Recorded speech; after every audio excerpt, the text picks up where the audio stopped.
I just want to talk to you guys about a couple of cards. If you're starting out right now in this game, there are a couple cards that you need to get. Maybe I can just like do off my cheat sheet here. Okay, so the first card, I would say that, you know, in Spec Ops, let me show you before we continue onward. In Spec Ops, you have the ability to get different cards. Yeah, people like my battle line videos. I just do the PvP section, but yeah, we might do more of them in the future. But anyway,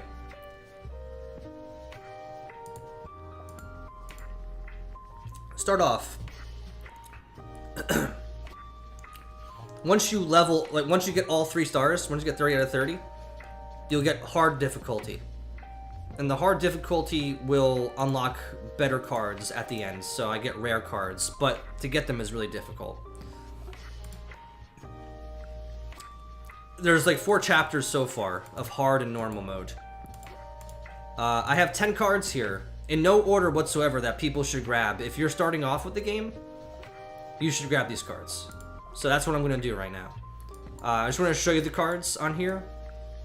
And then I'll discuss why they're there. One on here is definitely Karen Page. She's a 0-cost card, and she comes with a really cool effect, which is when she's knocked out, you get a Cosmic Fragment.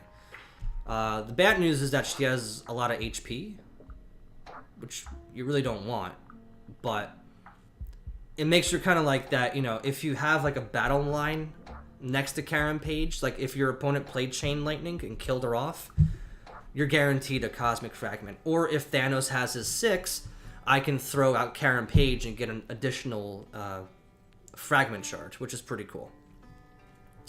So Karen Page is very useful, even though people kind of question her, but I'm like, dude, trust me when I say this. Karen Page,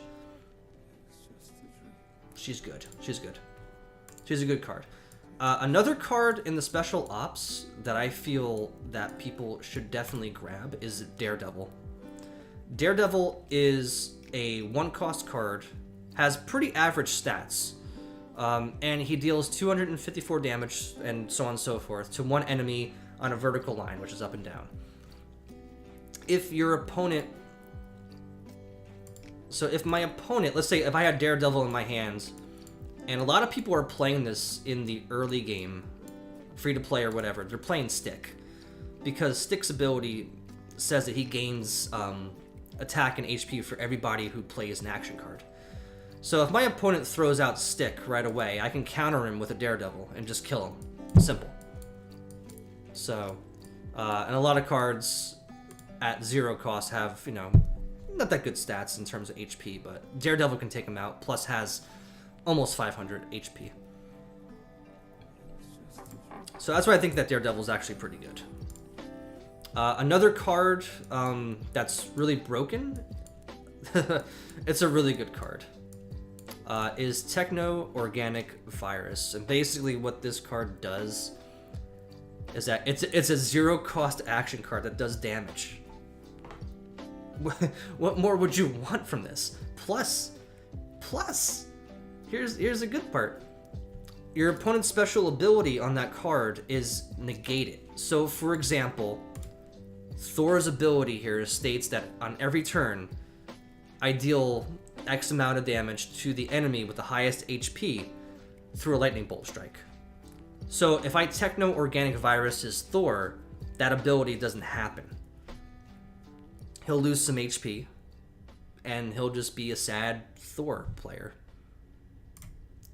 So, Techno Organic Virus is definitely a must to either get, level up, or whatever. It's a really good card. Next card that I think is a fine addition to the 0-cost cards out there.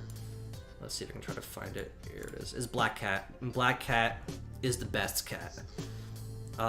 If you have no other abilities or cards in your hand, you can just move Black Cat next to a fragment and she'll just take it. Which means you can get a lot of fragments really quick. So, she's a really good card. Attack's not that good, but her HP is okay. I think she's a really good card to grab onto in the early game. Another broken card that's really good is Tactical Retrieval. This combos with a lot of stuff that you've seen so far. If I had 2 fragments and Doctor Strange in my hand, I can play Tactical Retrieval, get a fragment on the board, and then play Doctor Strange. So I can actually combo that with something to make a better battle line or to protect my characters.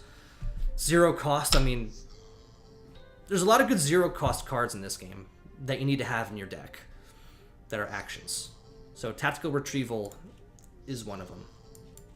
One of my favorites, we got a question here. Can you have friends? Yes, you can have friends in this game. There is a friends section here too in this game. I think I added somebody on here in the friends section. Another thing we have here is Chain Lightning. Chain Lightning, I think, is just a really freaking cool card. There's Helicarrier strikes and all those other strikes which do a lot more damage.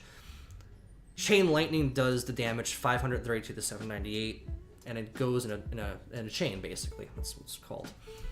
But it deals lesser damage to each new target, which is fine, but you know, you can blow the board up for 2 costs. I think it's a fun card. I love it. Can you trade cards? Yes, there's guilds in this game, and you can trade cards.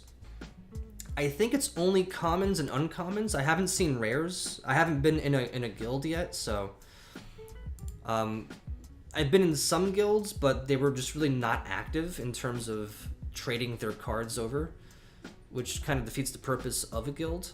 So if I have to, I'll find an active guild on the Discord if I have to. So that was Chain Lightning. Another card that we've seen so far that you guys have seen is Scorpion. Scorpion kills an enemy when he gets hit, so he's a glass cannon, but there's a really good effect of destroying your opponent's, you know, really powerful She-Hulk or something like that. By the way, all these card arts are just fantastic. I love them. Like, all the card art is just great. Good attack, but he has really crappy HP. This card is Squirrel Girl, and she is your top tier PvE card that you're definitely gonna need to get, because this card defies the rules of PvE. You can play her in PvP, but the chances of creating walking into a battle line and getting the automatic win are very slim. If you know what you're doing, this character is garbage in PvP. But in PvE, this character will get you kills like that. You can blow through a lot of these quests and challenges through Squirrel Girl, which is really a really good character card, average stats, and only a 1 cost. So she's really good. But like I said, the rares and special ops are really difficult to get. Another card that I have here is our 9th card. This one is kind of questionable, but I'll take it. It's Hydra Squad Leader. It's a vanilla card, average stats. You can get him very easily. That's basically it. Like, he's a character that has some pretty decent stats, average stats at least. So he's pretty cool. And finally, one of the cards that I have here that, you know, you would want to try to get, and I believe you get this when you play, is Target Locked. And Target Locked deals a massive amount of damage to one enemy. Level 1, level 2 character cards will just get buried underneath this card. And I'm pretty sure it'll do like over 1100 damage when you hit level 3 with this card. So really good card, and you can find it. And every card that I've shown you so far can be found and farmed in Special Ops. How long have you been playing this game total? I played this game, I'll show you on the login rewards section here. Been playing this game for 20 days. Been playing this game for 20 days. I already have every leader. I have really good cards. I have, see, here's the friends list, by the way. You can do friends lists and stuff. It's pretty cool. Is it like 20 days? I've only paid bought like $10 worth, and that was a special package which gave you premium card packs and gems, which they gave you like an additional 2 card packs.